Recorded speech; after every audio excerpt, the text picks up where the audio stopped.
Baik, Assalamualaikum warahmatullahi wabarakatuh. Berjumpa lagi dengan saya dengan Quantum Community. Kali ini kita akan melakukan pembahasan tentang barisan dan deret.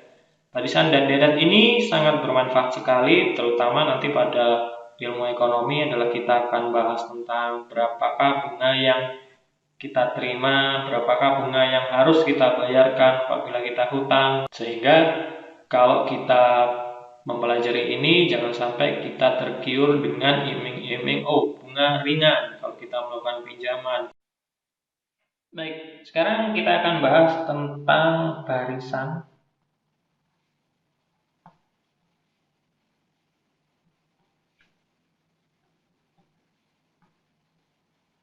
dan deret ya. Nah, barisan dan deret ini dibagi dua biasanya ya. Kita tidak membahas yang lain meskipun ada beberapa juga, tapi kita bahas hanya dua ini aja ya. Yang pertama adalah aritmatika.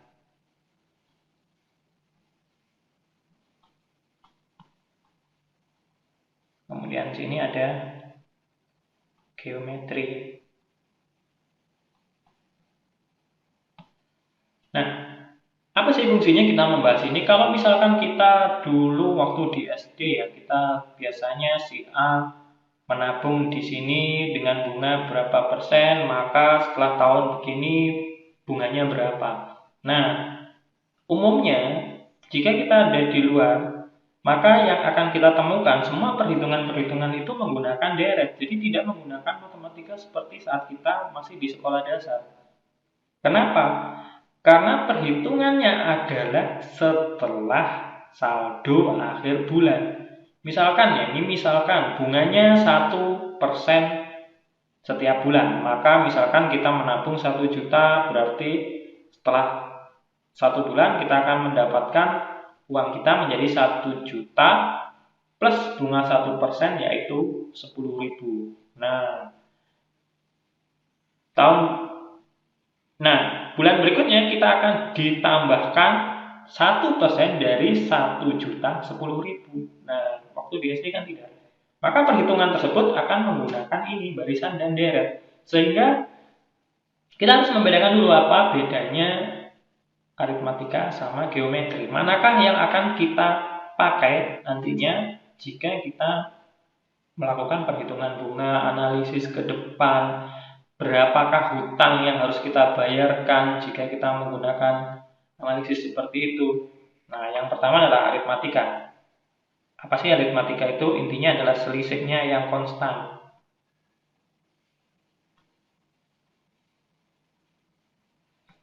Atau orang-orang bisa menganggapnya bedanya konstan. Kalau geometri, rasionya konstan.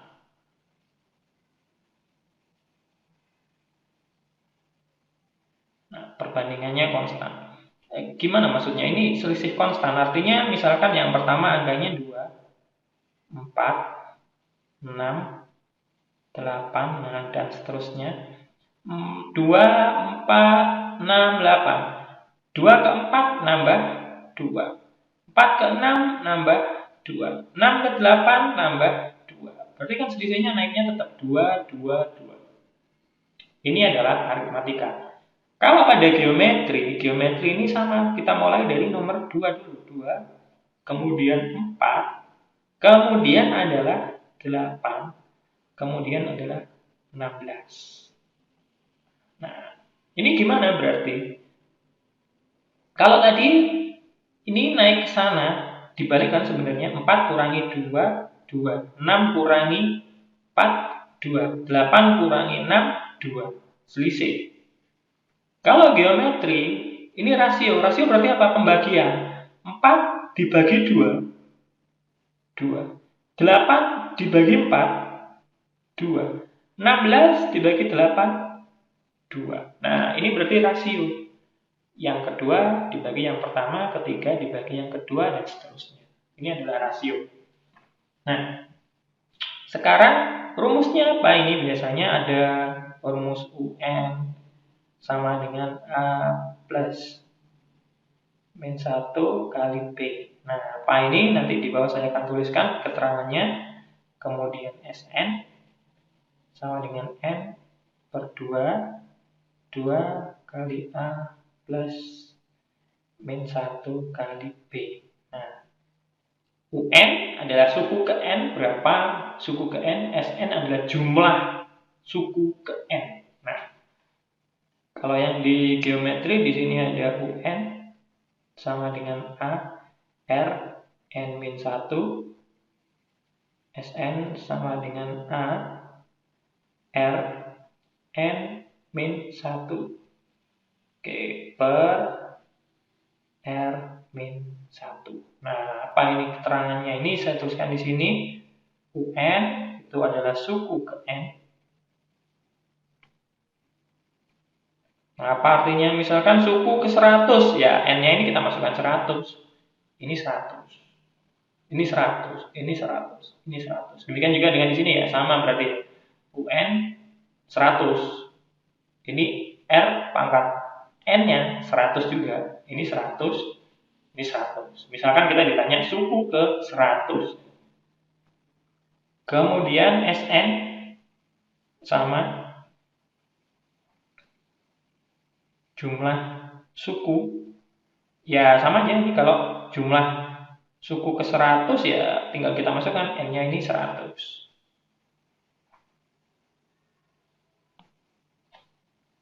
Kemudian ini A. A ini adalah suku pertama ya. Kemudian ada lagi B. Ini adalah beda. Dan kemudian ada R. Ini rasio. Oke ya. Di keterangannya ada di sini.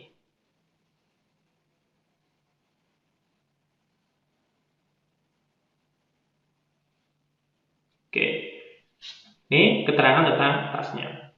Baik, kemudian berikutnya kita sedikit beri contoh untuk aritmatika dan geometri.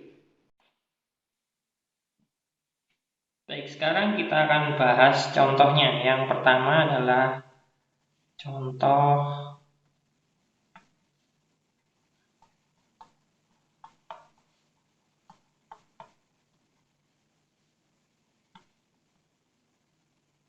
contoh deret aritmatika. Saya bikin yang sederhana aja. Misalkan mulai dari 2,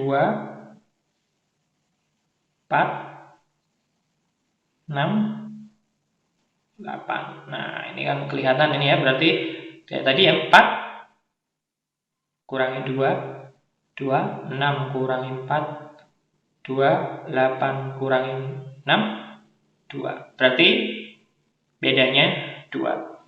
Maka saya anggap aja soalnya suku ke-10. Nah, suku ke-10 berarti bagaimana? Berarti dari rumusnya tadi UN sama dengan A plus N min 1 kali B. Berarti U ke-10 akan sama dengan A pertama, berarti ini ya 2 plus N suku ke-10 berarti ya ini kita masukkan sini 10 kurangi 1 dan bedanya tadi adalah ini 2 2 2. Jadi kita masukkan di sini adalah 2. Oke, akan sama dengan ini 2 plus 10 kurangi 1 9 kali 2 18. Nah, berarti sama dengan 20. Oke. Berarti suku ke-10 dari deret ini adalah 20. Sekarang kalau jumlahnya 10 suku pertama. Nah, atau awal ya, 10 suku awal. Berarti ya Sn sama dengan N per 2. 2 kali A plus N min 1 kali B. Nah, gini kan tadi ya rumusnya. Kita masukkan. Jadi sama dengan N-nya 10 per 2. 2 kali 2 plus N-nya adalah 10 min 1, bedanya adalah 2. Nah, oke ya, ini semua sudah tahu. Berarti ini tinggal hasilnya adalah di sini adalah 5, 4, plus di sini adalah 18. Berarti di sini hasilnya adalah 4 tambah 18, 22 dikali 5. Berarti adalah 110. Oke. Ini adalah contoh deret aritmatika. Jadi selisih seperti itu. Sekarang contoh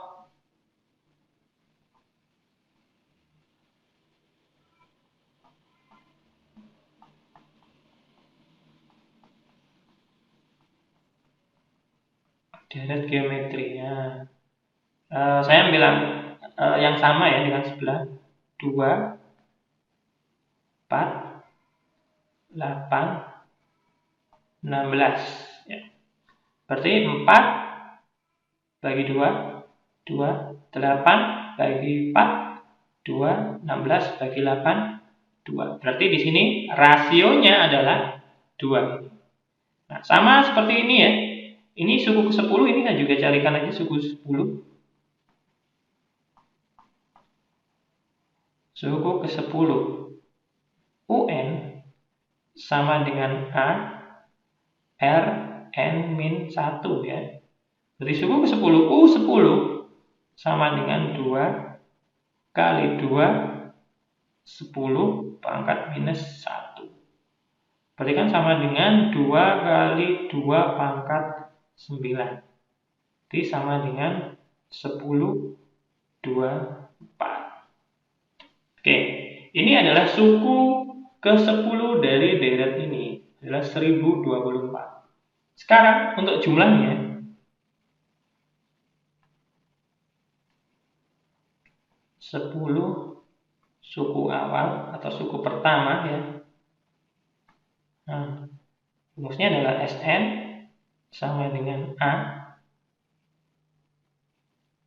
R pangkat N minus 1 per R min 1. Oke, kita masukkan di sini A-nya 2, R-nya 2, pangkat 10 minus 1.